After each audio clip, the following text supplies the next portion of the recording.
Vi har et billede af nerveimpuls og hvordan den afsender signalstoffer. Her kommer der signalstoffer ind til nerveimpulsen. Der bliver åbnet nogle porte hernede, så der kommer signalstofferne ind. Og så kigger jeg ned, så er der negativt ladet indeni, hvor der er positivt lavet kaliumioner udenom. I aksonen ser man så, at der er positivt lavet udenom og negativt indeni. Det giver så et indre miljø, som er positivt lavet. Ja, nedenfor ser vi en kurve over en nerveimpuls, og hvordan spændingen ændrer sig over tid, og hvordan ionerne vandrer. Tærskelværdien ligger på minus 70 millivolt,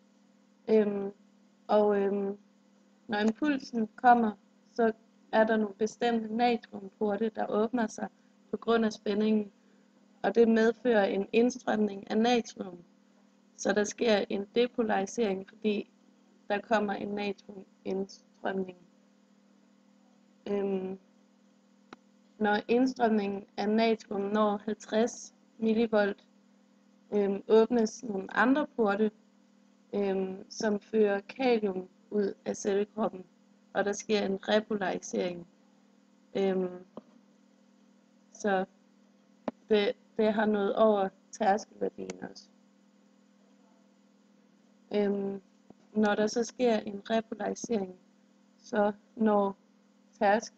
når den under de 70 millivolt, og så under tærskelværdien, fordi at kaliumioner blokerer for natrium, så impulsen derfor ikke kan gå bagud, altså at det derfor når under minus 70. Okay. Man kan lave en inddeling i 4 faser ved impulsoverførsel. Ved etteren kan man se her, at der kommer transmitterstoffer ind, som åbner porte til synapsen, for at der kan komme kaliumioner ind. Og så stoffet dopamin, det sætter sig på synapseblærerne, og det får dem til at frigive stofferne. Men så går ned til toeren, så kan vi se, at transmitterstofferne sætter sig på receptorerne.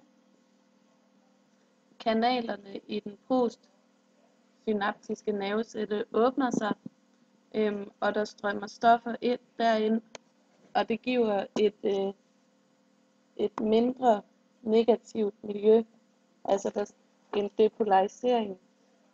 Og hvis depolariseringen overskrider tærskelværdien, udløses der et aktionspotentiale i det postsynaptiske neuron. Mens dopamin bliver udskilt til den postsynaptiske spalte, eller i den synaptiske spalte, begynder stoffet at blive genoptaget herover.